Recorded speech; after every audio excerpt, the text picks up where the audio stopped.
নমস্কার বন্ধুরা, কেমন আছো সবাই?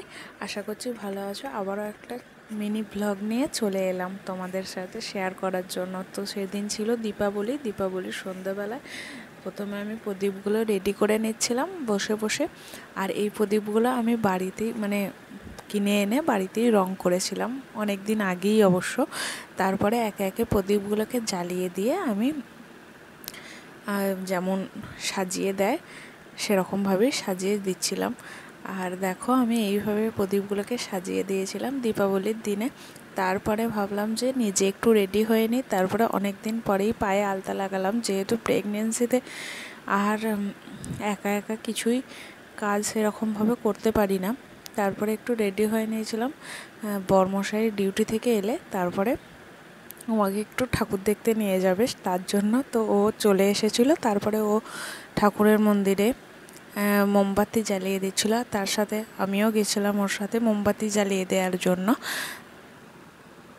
তারপরে আমি আর ও একে একে ঠাকুরের মন্দিরে মোমবাতিগুলো জ্বালিয়ে দিচ্ছিলাম।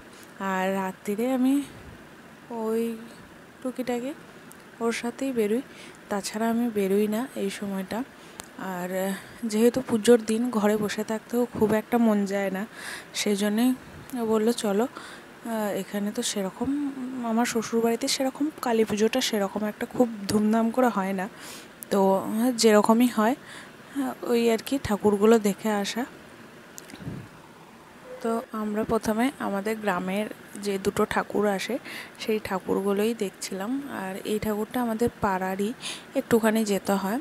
তবে সেরকম আর কি জমজমাটি পুজোটা আমাদের গ্রামে বোঝা যায় না।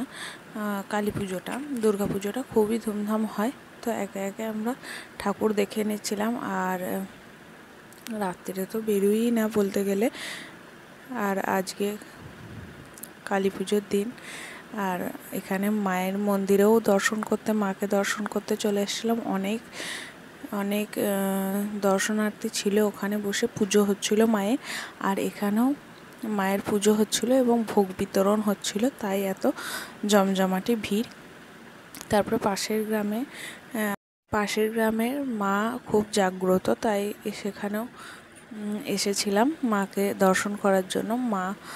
মায়ের আগের বছর মূর্তি বিসর্জন হয়েছিল, 14 বছর পরে বিসর্জন হয়, তারপরে আবার নতুন মূর্তি বা প্রতিমা গড়া হয়।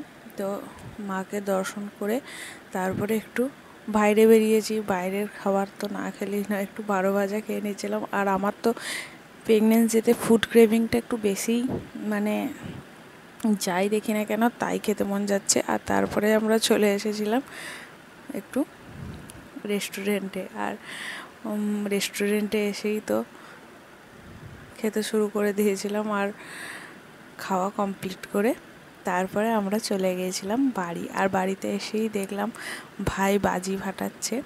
তো ছোট ছেলের মতো আমরা 3 জনে ধীরে মানুষগুলো বাজি ফোটাতে শুরু করে দিয়েছি, কেন কি বাচ্চা কেউই নেই বাড়িতে যে বাজি ফোটাবে। তো আমরাই এখন বাচ্চায় গেছি। ব্লগটা কেমন লাগে কমেন্ট করে জানাতে একদম ভুলবে না।